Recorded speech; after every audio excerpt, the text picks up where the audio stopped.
Okay, we're going to talk about a few assumptions still going around. One of them is the ID. They're trying to say that there's possibly an ID from one of the victims in our suspect's vehicle. It could be, yes. A lot of people who commit homicides like this, especially at this scale, they like to have trophies. So it could be, but to say that it's a fact is just not true. He could have had a couple of different IDs of him, as far as we know. I mean, we could start a rumor of our own that he had fake IDs. He had different identities no matter where he went, and that leads into another part of the investigation that we'll talk about here in a minute. But the ID part, yes, it was mentioned in the warrants that there were IDs seized. Um, could be. There could be other items that would link them. There's a case going on in Idaho right now about a mother who is being accused of murdering her children, and they have found a lot of stuff that had been released on the news. If you watch the court, there's 10 times more than the news or any of the internet had that's being presented in court. So it's the same as this case. A lot of this information being put out there is going to be shadowed by the truth when so much more about there's so much more about this case than we know. The evidence they have, different things they're going to be bringing up. So when the court actually starts, it's going to be pretty interesting to watch how things evolve in this. Now, the other thing is people are mentioning the investigations. I saw a couple of reports on here that talked about how this individual is being connected to murders in Pennsylvania. And it's like, no, he's not being connected to them. What happens is if you have somebody who's accused of a horrific act like what happened here, and 4 people lost their lives, and with everything else that they collected, all the evidence they've collected from the time that they started the investigation, of course they're going to take some of the cold cases they have in the area that this suspect was at, where he went to school, where he lived, and they're going to try to connect it. One of the investigations, they took his height, his size, and they compared it to different crime scenes.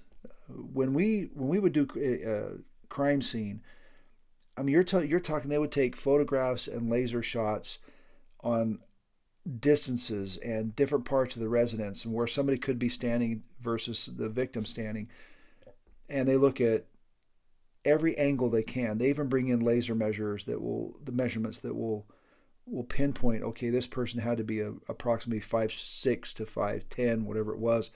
That would say, this just doesn't fit.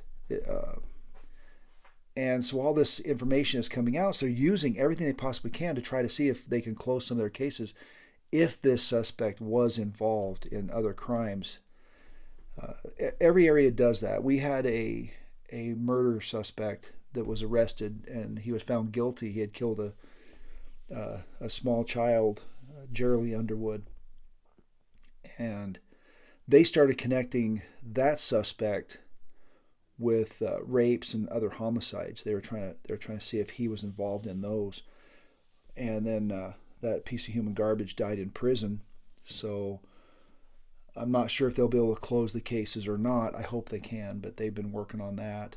So yeah, it doesn't matter where you go. They're going to take this suspect and start doing investigations in that area. So don't get too caught up in, is he guilty or did he commit so many other crimes? Is he a serial killer? Could be. We don't know yet. As soon as the investigations are complete, they find all the rest of the information, then yeah, they'll be able to do that. Just like the ID. I guarantee there will be other items, clothing, paperwork, anything else that may link him to that residence. They've already got stuff that does link him there. The cell phone times puts him right there at the crime scene. So we just need to slow down a little bit and just really pay attention to it and really think about things before we read them and say, oh, that's got to be fact. Just because it came from an individual who's been on national news. This article I was reading came from a reporter that that lost his job and is doing other things now. So it doesn't mean that they're trustworthy. We just have to pay attention to the facts when they come out. So just slow down a little bit. Keep reading, keep learning things, and when the court starts, it's going to be pretty interesting to watch and how things are going to fly. So, well, tonight I'm going to talk a little bit about safety at your residence. One of the things we do in our residential threat assessments is we talk with the families. If you have repairs to do in your home, concrete work, any carpentry work, if you do any plumbing or electrical work, you have a contractor come in, I know this is going to sound, I don't use the term common sense, because if sense were so common, everybody would have it. But people are going to sit back and say, well, that no kidding. Why would I just let somebody in my house? Make sure you have references. You know this person before you allow them inside your residence. We had a hailstorm here about 5 years ago that destroyed most of the roofs in our area. And all of a sudden, roofing contractors popped up all over the place. And they were collecting money on the insurance and replacing roofs. So those things happen, especially with other criminals. And sometimes they'll come in your house and they'll claim they're drywall workers or framers or electricians. And you just let them in because they're inexpensive. And what they're doing is they're casing your house. And they do more so than case your house. They're also seeing if you have children. They're seeing what they could get away with in your home. So really pay attention to who you let in your home. If they're going door to door, don't let them inside your door. Just ask them to leave the paperwork with you or leave the paperwork at the door. Don't even answer the door if you don't feel comfortable with it.